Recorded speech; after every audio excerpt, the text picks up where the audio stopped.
Hello, assalamu alaikum, kif halikum. This is Majid Slimani. I'm speaking here on personal thoughts concerning this article which appeared showing that there's about 50,000 youngsters looking for jobs in Oman.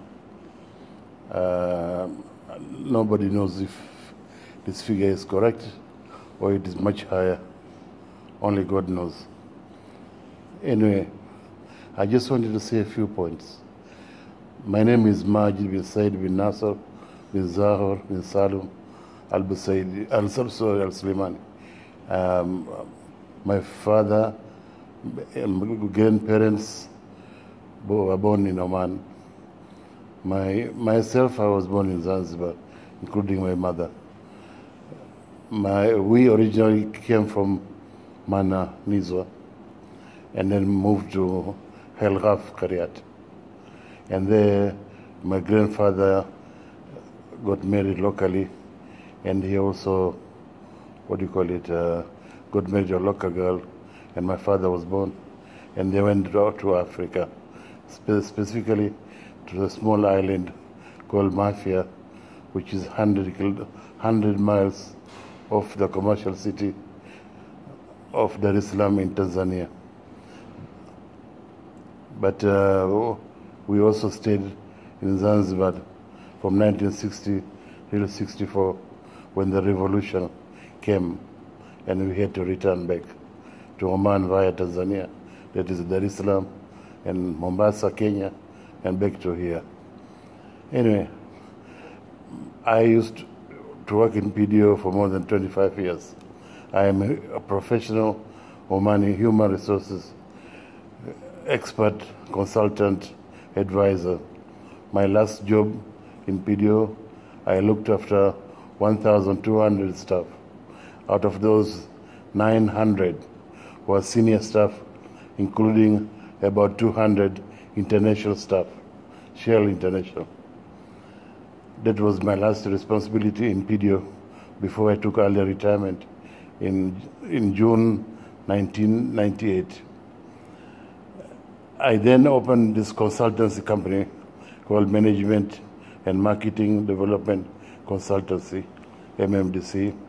But unfortunately, the company went bankrupt in another 1.5 years, in January 2001, when the company closed down because we lost heavily in one contract with the Oman Tel company, and the contract was divided into two. We got the lower part, that is middle level to lower levels, and the top part was given to an international company called PricewaterhouseCoopers, where they were paid almost 3 times more than the same amount we were paid.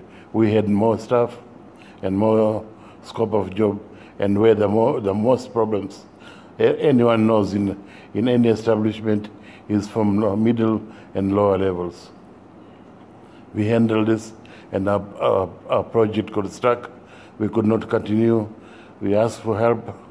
They said, you finish this project, and then we will see what help we can give you. Unfortunately, I lost all my money from PDO, which was the pension money. I also lost all my savings and went bankrupt, and I was in a lot of legal problems. I could not find a job. Imagine, I am a human resource professional working in a company like PDO, and I went around Oman everywhere to look for jobs. Unfortunately, I could not get jobs. I was interviewed by expatriates in these jobs, which are supposed to be done by Omanis. Anyway, that is a long story now.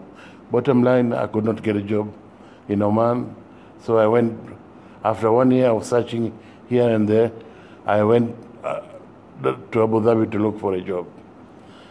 I got a job within 2 months in Abu Dhabi, and I was working in ADNOC group of companies, that is the oil group, something like PDO in UAE, yani Abu Dhabi.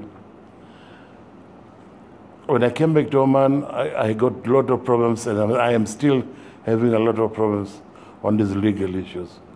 until now, when my consultancy closed down 17 years ago, that is on January 2001. And until now, I'm facing a lot of harassment.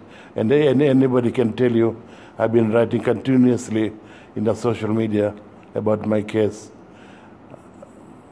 And there are also other videos before this that was posted in the social medias, both in Twitter, in LinkedIn, Facebook, and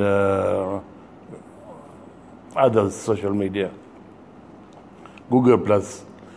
Anyway, I was very much disturbed today when I saw this article that there is only 50,000 Omanis looking for a job. My conscience pricks me to put this video online because I don't think this number of people is accurate. My own gut feeling is that it could be far more than this. And I know because I have nephews and nieces who finished degrees,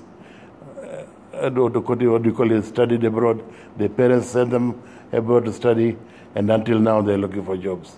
Some of them have been on the quay for more than 1 year now, and maybe even more. And the strange part of all, the training that they received abroad could be easily used if people are ready to make a sacrifice and learn to change their psychology and outlook. Because this is what I want to say. Allah said nobody will change a society unless they are ready to change it themselves. Yani you should start yourself to make an example of a change, and then others will follow. I'm saying this because when I had my consultancy, MMDC, I employed 5 girls and 1 boy. That is a total of 6 staff. I did not need to recruit all these Omani. Maybe I could recruit only 2, but I had an opportunity, and I wished I had money and the resources to recruit more. Because people used to come to office every day, ring the bell looking for jobs. So many sob stories, so many sad stories of people, families that they're looking for jobs. Some of them are the eldest. Their father is not working, their mother is sick. So many kind of stories. Anyway, after this, my consultancy fell down, and I used to write in Observer for 14 years, from 2001 till 2013, 14, and then my articles disappeared. I don't want to go in that line now. That is another story. But what I want to say is this. Please, please, please, let's look at this very seriously. Because, what I want to say is nothing is as normal as usual. This is the outlook we have. We think that nothing is wrong, everything is okay. I don't know if it is the right word to use, but nobody is bothered. If you go in the newspaper today, in the English newspaper especially, you'll find all these expatriates coming. They are looking for jobs. And maybe 2 or 3 pages are full of advertisements of jobs. And especially newspaper like Times of Oman, you find them in Muscat Daily, Oman Observer, people are looking, expatriates who are looking for jobs. And people are taking shortcut to recruit these people, maybe on visa contract. I'm not sure on that. I don't want to quote it because I don't have reference.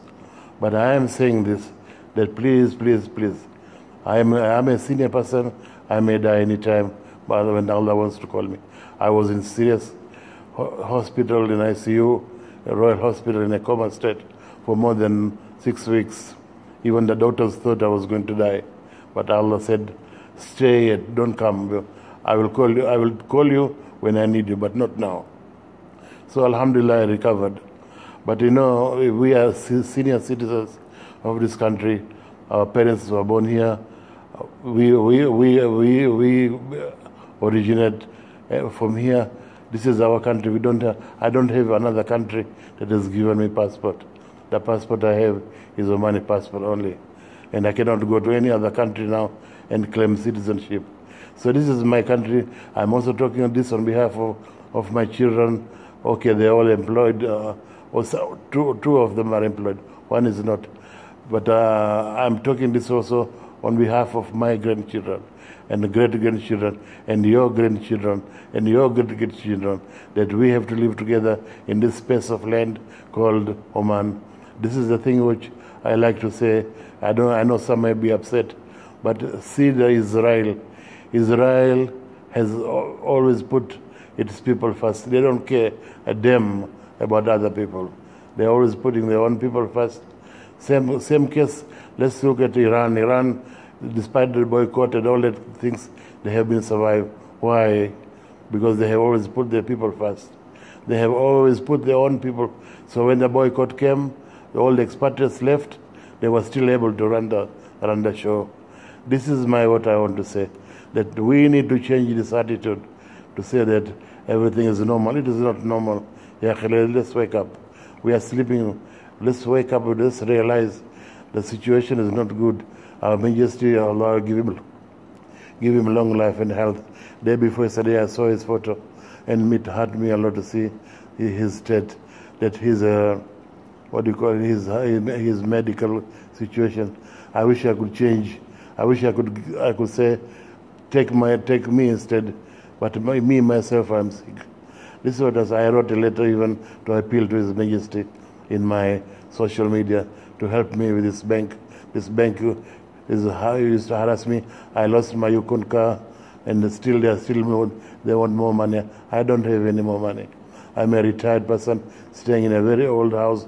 We tried to rent a house. We got very ridiculous prices.